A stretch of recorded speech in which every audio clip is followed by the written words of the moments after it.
remarkable about his thing. You can find a 45-hour battery, let us know. Did you say 45 hours? Yeah, we thought you said 45 hours. You guys double check your lenses for fog before heading inside. I did. It looks good to me. So it's saying. CBS just wanted to double check. Cuba. You just double check your lens for fog right before and right after we go. Yeah. Okay. Yeah, it's pretty good. It's only when you go from cold to hot. Yeah. So unless it's like 100 inside, we'll be fine.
All right, guys.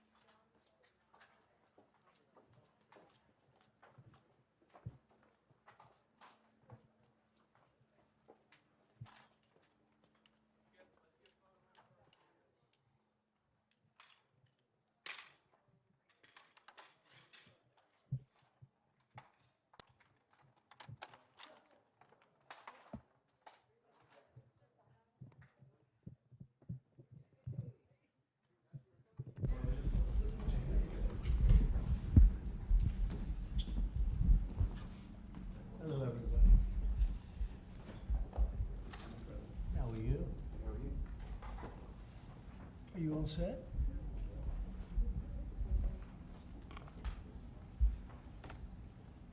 How are you?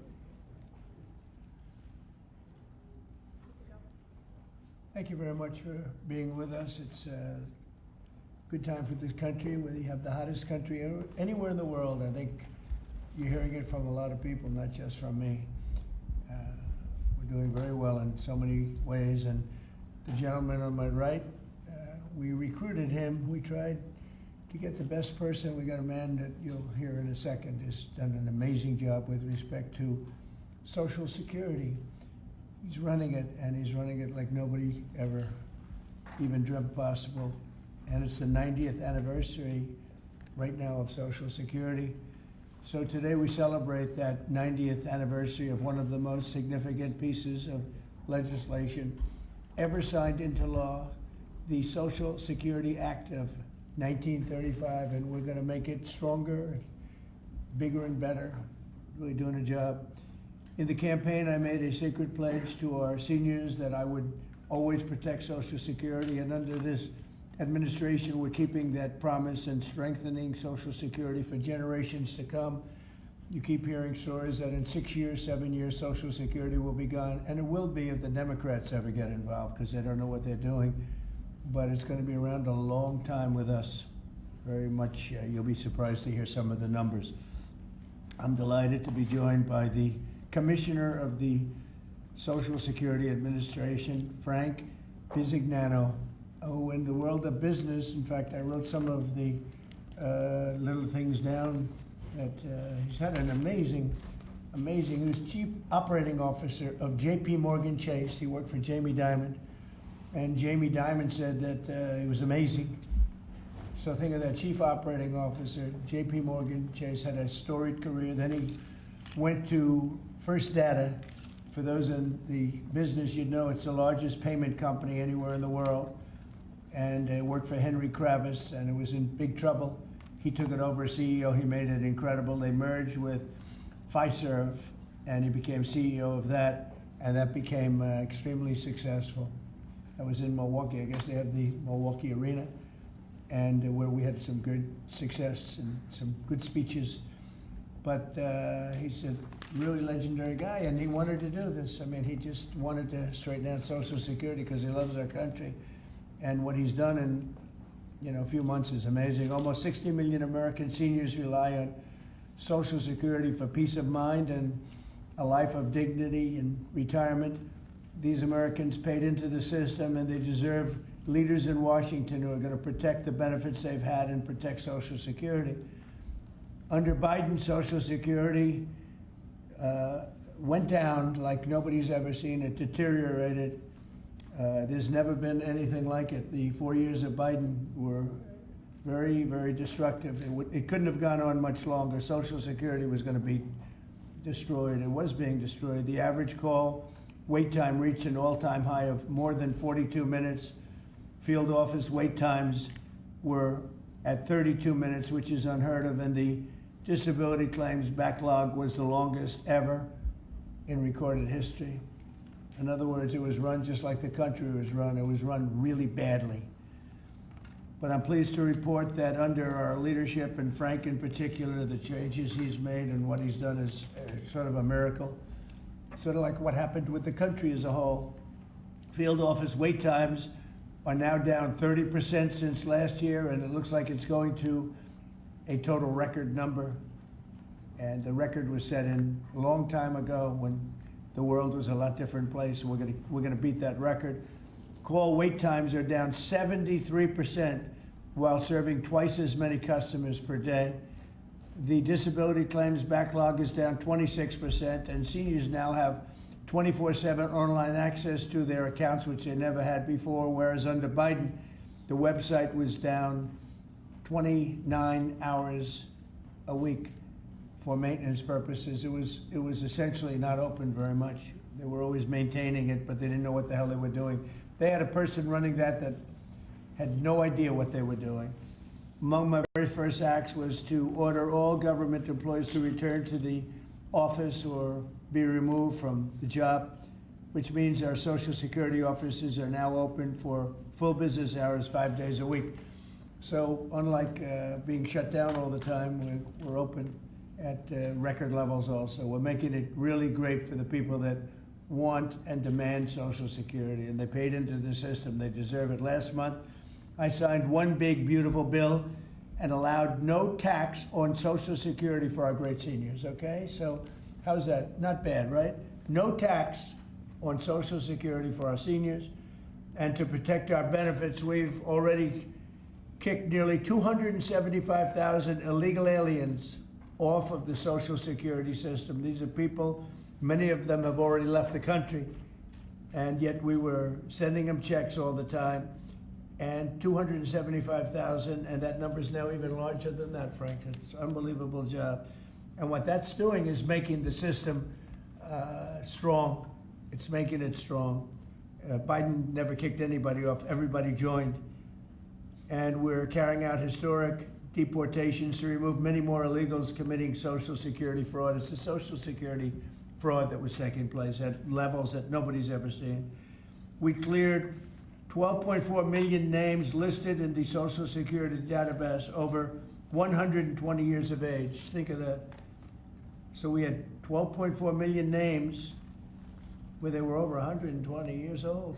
Is that right? That's a hell of a statement. I have a feeling, Dan, that's not really gonna, that really didn't happen, did it? So you have 12.4 million names listed in the Social Security database that were over 120 years of age, meaning you were breaking records, because I've never heard of anybody at 125. There were nearly 135,000 people listed who were over 160 years old, and in some cases getting payments. So somebody's getting those payments, and we're after that. We're also fighting the menace of inflation to make life more affordable for American seniors, and we've ended Biden's inflation nightmare. So we had the worst inflation in the history of our country, and now our inflation is down to a perfect number, a beautiful number, hardly any at all. And yet our country is taking in tens of billions of dollars and trillions of dollars, actually trillions of dollars in tariffs. You know all about it. It's been amazing. They say, why are we taking in so much money? Last week they found $29 billion and they couldn't figure out where it came from. I said, check the tariff shelf. And they said, how did you know that's where it came from? We're taking in billions and even trillions of dollars in tariffs, paid by other countries who, frankly, were taking advantage of us for many, many years. And they were doing that to us, but our people didn't know it. We didn't have smart business people. We've ended Biden's inflation nightmare and came in below expectations, and yet, again, this past month, we set records. Gasoline prices are way down, and really dramatically, as everybody knows, and energy prices have been going down, other than in certain states where you have Democrat-run states where they put windmills all over the place. Anytime you see a windmill, you'll say, well, they have bad energy costs, and it's happening in New Jersey. I saw that there's a revolution going on in New Jersey. They closed up a nuclear power plant, and they're raising electricity rates by 21, 22, and 28%, something like that. And you're going to have a new governor in New Jersey. I tell you what, you have a good man running in the Republican Party. He'll get him down. But what they've done is they've killed so many good sources of energy for very expensive windmills and lots of other things that don't work. 401ks and retirement accounts are soaring, and the stock market is setting record highs. Almost every day we're going record highs, and yet we're taking in hundreds of billions of dollars in tariffs. So it's turned out that Trump was right and they were wrong. A few smart people knew what was going to happen. A few of us were right. So we're going to keep the fighting going. We're going to make America's seniors every single day. We're going to fight for them. We're going to make them richer, better, stronger in so many different ways. But Social Security is like pretty much the one that we think about, and we love it, and we love what's happening with it. And it's going to be good for 90 years and beyond. Again, you were given only a short period of time. Social Security was supposed to be like down. Had they won the election, Social Security would have defaulted during Biden or Kamala's election, whoever they so chose. Two beauties. And now what I'd like to do is ask Frank to say a few words. Again, this is a man with a really storied past. He's one of the most successful anywhere in the world. What he did at J.P. Morgan Chase and what he did for Henry Kravis and all of the others are like legendary stories. And he just wanted to do this.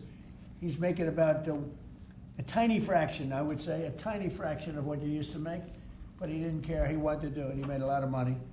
And he said, I want to run that system. I want to put it back on track. And he's got unbelievable talent over there. It's like a different place. So, Frank, would you say a few words, please? Sure. Thank you. There's less than 1% tiny fraction, sir. Is that what it is, less than one? That's a tiny That's fraction. an honor. It's an honor. It is an honor. And I'd like to start off by thanking the president for his tireless effort in running the country, in what he's done across the country, meeting every commitment, And, you know, I see it directly in the big, beautiful bill, the opportunity that it's brought to seniors. But his effort on every commitment, delivering against it, and delivering on world peace tirelessly. I'd like to also thank him for my opportunity. You know, he's teasing me, I'm teasing him about the economics of the job, but the reality is to serve 300 million Americans, which is what Social Security serves, is a tremendous honor. And him putting that faith in me and building what I believe, and I think I have a right to say it, is the best leadership team ever assembled in the White House and in the cabinet. So that's my great honor.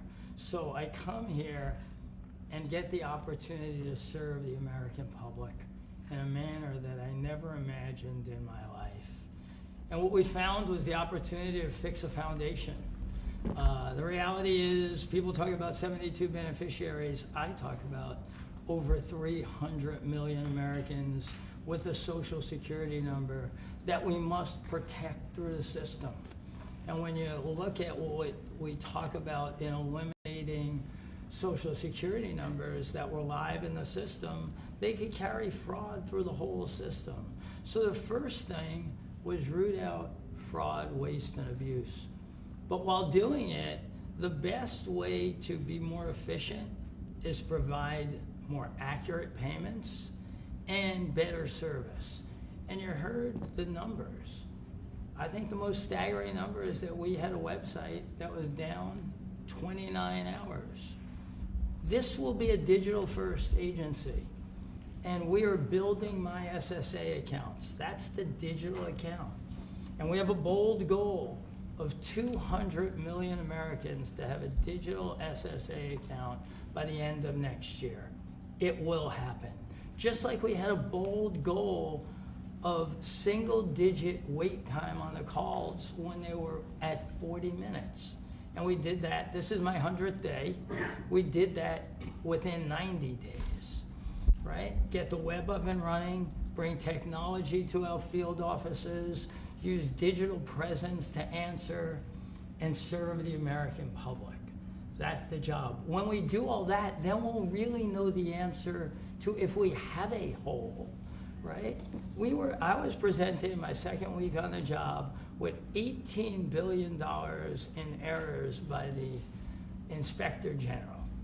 It was public. In less than a month, we solved $9 billion of it. So that's the type of swift action we can take, right? You see the things like the big, beautiful bill for the seniors. You see better digital services. You see field office wait times down. If you make an appointment to have a field office visit, it now happens in 6 minutes.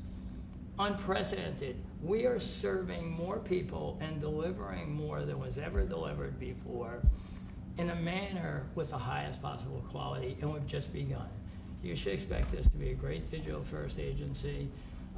My commitment to make this happen is as deep as the President's commitment to make the world a great place. And you see the fabulous job happening here across America and what he's doing in the world. You should expect Social Security, just like the President.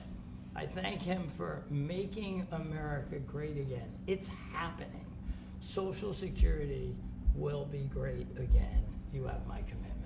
Thank you, Mr. President. Thank you very much, Frank. I'm going to sign the new proclamation, please. Sir, this is a proclamation both commemorating the 90th anniversary of the Social Security Act, the signing of the Social Security Act, and also the incredible accomplishments of your administration fixing and promoting and safeguarding Social Security. And it also obviously mentions the fact that as part of the One Big Beautiful Bill, a vast majority of our senior citizens are no longer paying taxes on their Social Security benefits, as you promised in your campaign and as you delivered for the American people. That's a big factor, isn't it? Huh? Yes, sir. That's great. I think they're very happy about it, too. They're very happy about a lot of things. Good job, Frank. Thank you, sir. And Frank has brought with him some of the most talented people in business, and that were making, again, they were making a lot of money, but they made a lot of money. They had money they didn't have to make anymore, and they just want to do this. They want to have our country become strong and good, and that's what's happening. And we're doing that in a lot of locations, a lot of areas. You deal with some of the people that are commissioners, that are secretaries of state, secretaries of treasury and commerce, people that were really, really successful people, and they gave all that up to make a very small amount of money. They don't even consider it a fraction. You say 1%, less than 1%, you're less. That's pretty good. That's a big pay cut. But Frank is one of the most outstanding of all. His career has been incredible, and you just have to look at what happened at J.P. Morgan Chase and look at what happened with First Data. First Data was the biggest company of its kind in the world, but it was not going to make it. He went in, and it became a tremendous success, and merged into another company, and he became the head of that company. Then he said, let me go save Social Security, because as big as that stuff is, it's small potatoes compared in terms of numbers, right? In terms of numbers, these are big numbers. Government numbers are big numbers. So I want to thank everybody for being here, but I'm really proud of you, Frank. And here's your proclamation, and let's take a look at what that looks like. Signed by the human hand. For a change. That's good, right? Do you have any questions for Frank? How about questions for Frank? Mr. President. For Frank? Mr. President? Yes, on Social Security. Please. First and foremost, this was a major campaign promise that you had. 2023, it was one of the first Agenda 47s that you put out. It was titled, We Must Protect Medicare and Social Security. Why was this important for both of you to get done, and given the fact that it'll impact millions of lives? Well, it was very important to me because I knew how Social Security, I've been hearing about it for years, long before I came to office, that it was really going to die very shortly, and I had to put somebody outstanding in. And I was talking to him on a business sense once, and I said, this guy's amazing. And he said, I'd love to help you with Social Security, because it's sort of what he does. You know, he takes troubled entities and turns them around, and he did some of the biggest messes in the world, and Social Security in a certain way, I guess, you know, you reported it all the time. In 4 or 5 years, it's going to go bust, but not anymore, it's not. And he's got it turned around so well. The proclamation helps. All of the things we've done help. And he's finding such tremendous fraud where we have illegal aliens. We have people that don't even exist on Social Security now. They don't exist. And what it does, it makes it totally secure and powerful for the people that are on it and need it. And we're very proud of the job he's done, one of the best. Kara Castro from Lindell TV. How are you today, sir? Democrats like Bernie Sanders and Elizabeth Warren continue to peddle the lie and the claim that you're trying to cut Social Security, despite your repeated promises to protect it. Why do you think they keep pushing this misinformation and literally terrorizing the elderly in America that sadly keep watching the very misleading mainstream media? I love your question. I should have called you almost first, but I love his questions also, always. But it's such a good question. It's so vicious what they do. Elizabeth Warren said she was an Indian. We call her Pocahontas. She's a liar. She lied her whole career. Based on the fact that she was an Indian, she was able to get into certain colleges, get certain jobs, get into certain universities to work there. She's a liar and a mean person. She's a nut job. I watched her the other night. She's all hopped up endorsing a communist in New York City, and she was all excited and jumping up and down. She's got to take a drug test. She really does. She's got to take a drug test. There's no way somebody can act that way and be normal. What she's done to our financial institutions, she destroys people. You know that you had a lot of great banks in the Midwest, and banks that loaned to farmers and others, and they went out of business. She put them out of business. Stone cold mean. Banks that were open 150 years, family banks that supplied the farmers and manufacturers and others, and she put them out of business. She's a mean, horrible human being. Bernie Sanders is Bernie Sanders. I don't mind him so much. He's just a liberal guy, very liberal guy. He's a wacky guy. He's still sharp. I got to tell you, you know, he's 86 or 87 or something.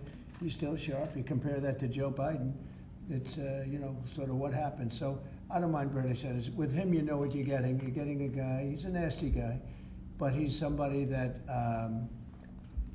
I don't know if I call it a fastball, but he's able to throw the ball pretty well. He's okay. I watched him the other day. He was totally on the opposite side of things. I will say this, the biggest issue right now, and an issue that's really taken hold, is crime, stopping crime in the cities, and the Democrats are fighting the stopping of crime. So I think that's like men playing in women's sports is okay, or transgender for everybody, okay. But this is a bigger issue. This is the biggest of all issues. Crime is rampant in D.C. It's rampant in our generally blue-run cities, and they've got to do something about it, or they're never going to win another election. And instead of calling me a dictator, they like to say Trump's a dictator. Trump's a dictator. Well, I had calls from many, many friends, including Democrats. I have a lot of Democrat friends, but they're normal people. And they were thanking me so much for what I'm doing in D.C. They feel so safe already. And you know, at the border, we had 0 people come in, and this is done by a liberal group. They're the people that do it. I have nothing to do with it. 0 people in 3 months. We had 0, 0, and 0 for 3 months. And last year we had millions of people pouring in from all countries, from jails, from drug addicts, gang members, drug dealers by the thousands and thousands. 11,888 murderers, half of whom committed more than one murder. They flowed into our country, and for the last 3 months we had none. And I didn't get, remember when Joe Biden used to always go, I need legislation, I had no legislation. I just said we're closing the borders, and the whole world understood it because they respect your country again. They really respect this country again. They didn't respect it. When he said it, it didn't mean anything. But now they know it meant a lot. And Mexico does what we tell them to do, and Canada does what we tell them to do, because we have the 2 borders. We have the northern border, the southern border, and they were both horrible. But now it's some people say it's a miracle. Well, what Frank has done with Social Security also is something very special. But what we're doing with crime, which will be your next question, I guess, that's because everyone's they're afraid. Half of the people here, maybe all of the people here, most of you live in D.C., you are petrified to go out.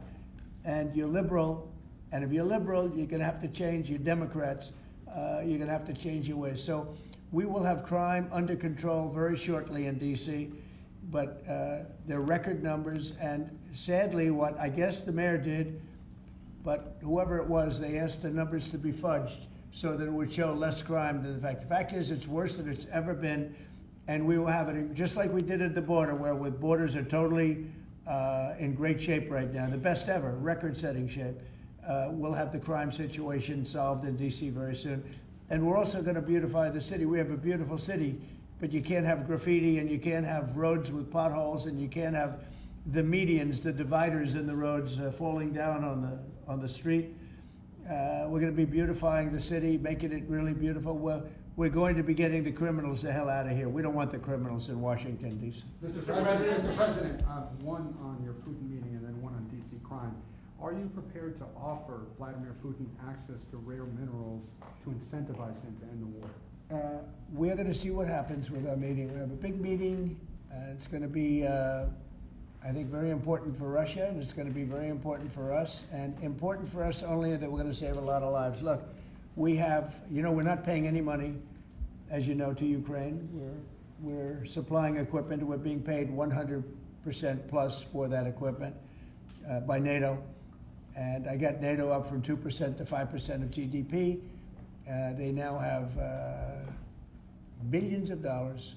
NATO is a very rich group of countries, and we make the best military equipment anywhere in the world by far, and they're buying our equipment, and they're paying 100% for the equipment, 100%. In fact, they owe us about $2 billion now. They're going to send a check. Another one was sent recently for $1 billion. So we're not spending any money anymore. Biden gave them $350 billion, got nothing for it. And if you look, and by the way, we also signed a rare earth deal where we get, years of rare earth to get our money back, the money we spent. But what I'm really doing this for is to save thousands of soldiers a week. You have Russian soldiers, you have Ukrainian soldiers, and then you'll have missiles dropped into various cities and towns in Ukraine. And they're losing last week they lost 7,251 people, mostly soldiers, Russian and Ukrainian soldiers. I'm doing it for that reason. We have a meeting with President Putin tomorrow. I think it's going to be a good meeting, but the more important meeting will be the second meeting that we're having. We're going to have a meeting with President Putin, President Zelensky, myself, and maybe we'll bring some of the European leaders along, maybe not. I don't know that it's going to be very important. We're going to see what happens. And I think President Putin will make peace. I think President Zelensky will make peace. We'll see if they can get along. And if they can, it'll be great. You know, I've solved 6 wars in the last 6 months, a little more than 6 months now. And I'm very proud of it. I thought the easiest one would be this one. It's actually the most difficult. We had one war raging, as you know, for 37 years. One in the Congo with Rwanda was raging for 31 years. We solved 6 of them, made peace, not just solved them, we made peace. If you look at Pakistan and India, that was, planes were being knocked out of the air. 6 or 7 planes came down. They were ready to go, maybe nuclear, we solved that. I thought this would be maybe an easier one. It never made sense, this war. It would have never happened when I was president. If I were president, this war would have never happened. But millions of people have been killed. And I'm there for one reason, to see if I can solve. This was Biden's war. This isn't my war. I want to see if I can stop the killing. Yeah. But rare earths, do you plan to offer him access to that at all? We have great rare earth. We made that as payment for all of the money that we've spent so foolishly in Ukraine. We spent $350 billion. Now Europe spent $1 billion. That's a lot of money. They spent $100 billion. That's a lot of money, but we shouldn't be spending a lot more money than them, and they understand that. And I think that's maybe why we're not spending money anymore. We're not spending any money. They're paying us for everything. So people are shocked when they hear it. They don't even understand. They don't even write about it. But we're not spending money, but we are spending a lot of time trying to get the war solved. If we can get the war solved, we'll be very happy. As far as rare earth, that's very unimportant relative. I'm trying to save lives. And on DC crime, sir, on DC crime. Do you have a message for the Democrat lawmakers like Nancy Pelosi or media who are saying, after living here for many years, that there is no crime and you're trying to start a new news cycle? It's another reason why the Democrats lost the election in a landslide. They lie. It's just lie. Look, the crime is very bad. I think they'd be much better off saying, we want to help President Trump with the crime because it's an epidemic. It's a tragic situation. It's the worst it's ever been. And we want to help President Trump with the crime, as opposed to, he's a dictator. He's a dictator. People are so happy to see our military going into D.C. and getting these thugs out. As you know, we arrested a lot of people yesterday. We arrested a lot of people today. We're getting people that have arrest records that you wouldn't believe. 28 arrests, 15 arrests, brutal, brutal people. And we're going to have to do something about this cashless bail, because people shoot somebody, they kill somebody, and they're out on the street in less than an hour. Now, that's when it's all started, in New York, in Chicago, Los Angeles. You take a look. If we didn't go to Los Angeles to help this incompetent governor and a mayor that doesn't know what the hell she's doing, if we didn't go to Los Angeles, you wouldn't have a big part of it burned down. The other part of it would have burned down too. You would have not had, I don't think you would have been able to have the Olympics. We have the Olympics. I have a lot at stake with that, because I'm the one that got the Olympics. I got it in my first term, and I was saddened because I got it for what would be my third term, okay, which turned out to be second term. And the Olympics, it's a great honor, but I felt badly because I said I won't be president when the Olympics came. Well, through circumstance, I am president. I want to make sure the Olympics is great, the World Cup is great, and the 250, maybe the most important of all, is the 250-year celebration is great. So what's happening is we will work very hard. You would not have had, I don't believe that if I didn't send in the troops, I don't think you would have had Los Angeles in condition to have the Olympics. I think you would have had to tell them, I'm sorry, you're going to have to go someplace else. And if you look at the police commissioner or the sheriff, he said, we really needed them. Thank God they were here. We really needed them. That was the first 2 or 3 days. After we solved their problems, then he said, well, I think we could have maybe done it. No, he was told what to say. He said, You go back to your files and see what he said. He said, thank goodness they came. If I didn't go and put our military there, or National Guard in that case, and we'll go military if we have to, but the National Guard went there. They were very effective.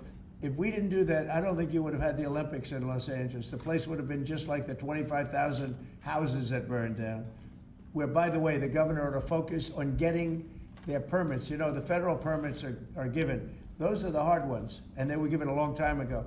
People can't rebuild the house because they can't get permits from the state and the city, and they ought to focus on that because it's very upsetting. I went there right after the fires. I walked the streets, and I met a lot of great people that want to rebuild their homes. We took care of it from the federal standpoint, but they're not taking care of it from the city standpoint, the mayor and the governor. They're not getting their permits. They can't build their houses. Mr. President, on DC crime. Go ahead, please. Mr. President, thank you. Do you think this summit and the incentives for peace you are putting on the table could end up rewarding Putin for his invasion of Ukraine? And what kind of signal do you think that could potentially send to other aggressors? No, I don't think it's a reward. I think that what we have is a situation that should never have started, should have never started. It didn't start under me, and for 4 years it wasn't even discussed. And I could see it was going to happen after I left. I could see what was happening. Everything that we did was wrong. Everything that was done was wrong. Everybody's to blame. Putin's to blame. They're all to blame. This is a war that would have never happened. Mr. President, on DC crime, sir. The other question on LA, Mr. President, earlier today, the Washington DC police chief issued an executive order allowing metropolitan police officers conducting traffic stops to notify federal immigration and customs enforcement about undocumented immigrants that they encounter. Yet the city has a long-standing pro-immigration policy, including allowing non-citizens to vote in local elections. Which is ridiculous. And limiting cooperation with federal immigration agencies. Right. Did your administration pressure the DC police chief to review and repeal these policies? And will you require other cities to roll back similar policies to avoid possible federal takeover of local law enforcement? So what you're saying is that it was a very positive thing. When they stop people, they find they're illegal, they report them, they give them to us, etc. That's a very positive thing. I have heard that. It just happened. That's a great step. That's a great step if they're doing that. Yeah, I think that's going to happen all over the country. We want to stop crime. I think if the Democrats aren't strong on this issue, they won't be able to do it. I think this is a bigger issue than all of the other ridiculous things that they, like open borders. Well, open borders is bad. Open borders has caused a lot of this problem, allowing millions and millions. I think 24 million people were allowed to come into our country. Many of these people from prisons, from jails, from mental institutions. This was the Biden policy. And I don't believe it was him. He was never there before. It was the people that encircled this very beautiful desk, the Resolute desk. Radical left lunatics who were smart, but radical left. And I'm very happy to hear what you just said, because I've heard that. And Mr. President, on LA, if I may, the mother of a 15-year-old California boy who was briefly detained at gunpoint in a case of mistaken identity. The LAUSD superintendent says that surveillance video shows armed agents wearing police and border patrol insignia. Given the National Guard, the Border Control, ICE agents, they're not trained in local policing. What specific steps are you taking to ensure that young people are not put in harm's way with these types of operations? Yeah, what they are trained in is common sense, and they're very tough people. And they have great common sense, and they are highly trained. I heard the mayor of LA was saying, oh, they're not trained this way. I heard this character from, where was he from? They talk about him as a candidate. He's got no chance. The governor of Maryland, I watched him this morning saying that the governor of Maryland, yeah, they say maybe he'll be a president. He's not presidential timber at all. But I heard him today talking about how the National Guard or the military is not trained in police, but they're trained in common sense, and they're trained in not allowing people to burn down buildings and bomb buildings and shoot people and all of the things. They've done a great job. Again, if we didn't send them, and very importantly, if we didn't send them into Los Angeles, the rest of Los Angeles would have been burned down to the ground. When you look at Minnesota, Minneapolis, I sent them into Minneapolis because the governor wouldn't make the call. If I didn't do that, you wouldn't have a Minneapolis. It wouldn't be, I don't think it would be existent today. You remember the famous scene burning over the CNN Anchor's shoulder. He said, everything seems to be very peaceful. And behind him, the whole city's burning down. So you had the whack job governor who ran for vice president who made a fool out of himself. You would have had, I saved that city, I'll tell you, I saved that city. So the bottom line is these are very tough people that are trained in a thing called common sense, and they're also trained in doing what we're talking about right now. And you watch crime stop, but you wouldn't have Los Angeles, it wouldn't be existent today. We would have had to cancel the Olympics if I let that go on. Mr. President, will you pressure Israel to allow journalists into Gaza to cover the humanitarian efforts the U.S. is pursuing? And I'd like to see that happen, sure. Would you pressure? I would like to see it happen. I would be very fine with journalists going in. It's a very dangerous position to be in, if you're, as you know, if you're a journalist, but I would like to see it. And on tariffs, Brazil, Mexico, and Latin America are getting closer to China, and they say it's partly because of the tariffs you're imposing those countries. Are you concerned them getting closer to China? No, not at all. I'm not concerned at all. They can do what they want. None of them are doing very well, and what we're doing in terms of economics, we're blowing everyone away, including China. We're doing better than any other country in the world right now. Brazil has been a horrible trading partner in terms of tariffs. As you know, they charge us tremendous tariffs, far, far more than we were charging them. We weren't charging anything, essentially. And Brazil has some very bad laws happening where they took a president and they put him in jail, or they're trying to jail him. And I happen to know the man, and I will tell you, I'm pretty good at people. I think he's an honest man. I think what they've done, this is really a political execution that they're trying to do with Bolsonaro. I think that's terrible. But they also treated us very badly as trading partners for many, many years. One of the worst countries on earth for that.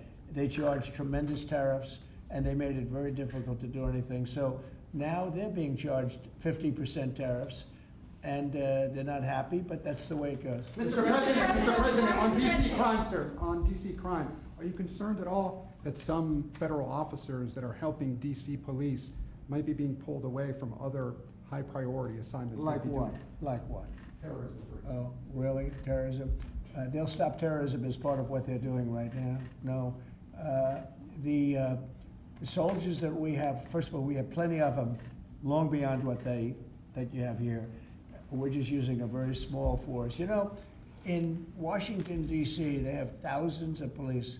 They have a lot of police, but the police weren't allowed to do their job. We have a lot of great ones, and you have some that weren't so good, to be honest, but they weren't allowed to do their job. But now they are allowed to do their job, and essentially it's only 2 days, but you look at the numbers already, they're dropping.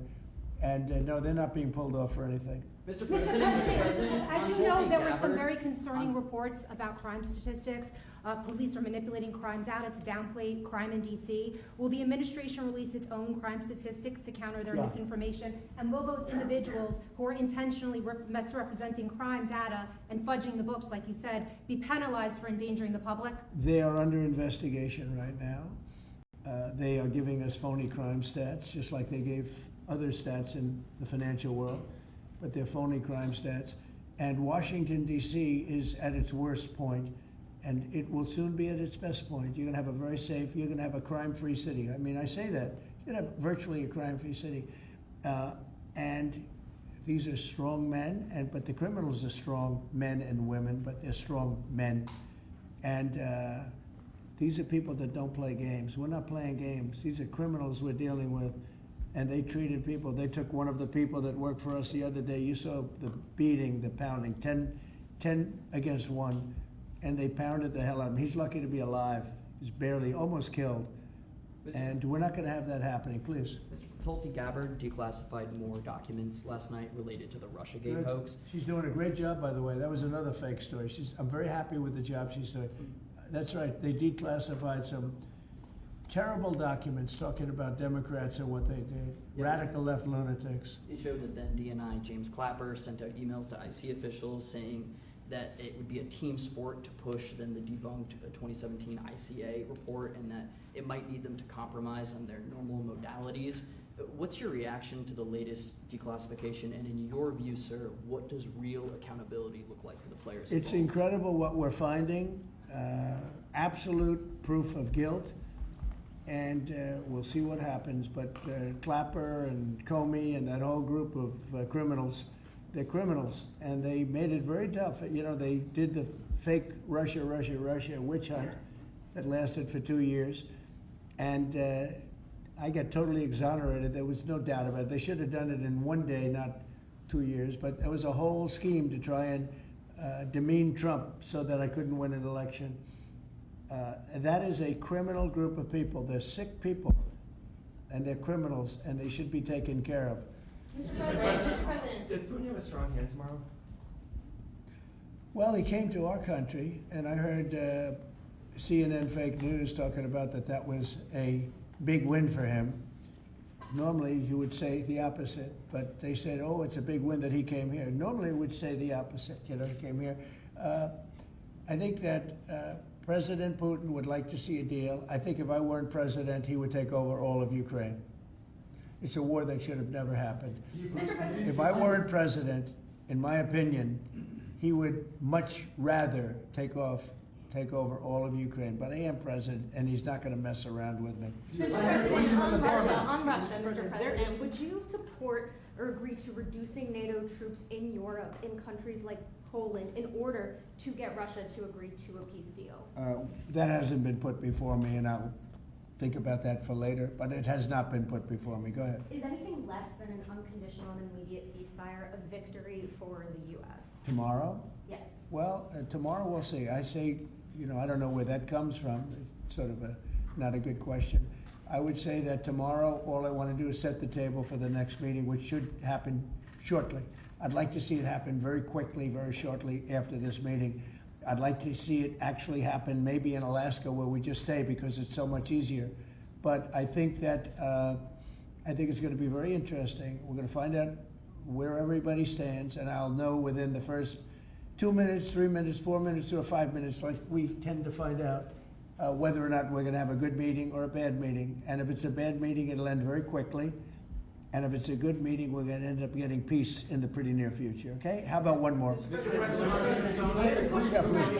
Mr. President. On the Smithsonian, I know that your administration is seeking to weed out a lot of this left-wing spin that's in the museums, but we're seeing from people like Brian Stelter or other commentators that they're insinuating that you are trying to change history according to your narrative. What's your response to that, and is there anything you particularly like to do? Well, we want the museums to treat our country fairly. We want the museums to talk about the history of our country in a fair manner, not in a woke manner or in a racist manner, which is what many of them, not all of them, but many of them are doing. Our museums have an obligation to represent what happened in our country over the years, good and bad, but what happened over the years in an accurate way. Thank you very much, everybody. Thank you, press. Thank you, press. Thank you. Thanks, guys. Cut it out right here. Thank you, press. Thanks, guys. Cut out right this way. Right this way. Thanks, guys. Keep coming. You see the video of the sandwich thrown at the Thanks, officer? guys. Thanks, guys. Thank you, press. Thank you very much. Thanks, guys. Thank you, press. Let's go. Let's go. Thank you, press. Thank you. Thank you. Keep coming. Here, I'll let you go right here. You can go. Okay. Thank you. Thank you, fellas. Hope you made it look good today, fellas. Sir, can I have you look right over here for a moment?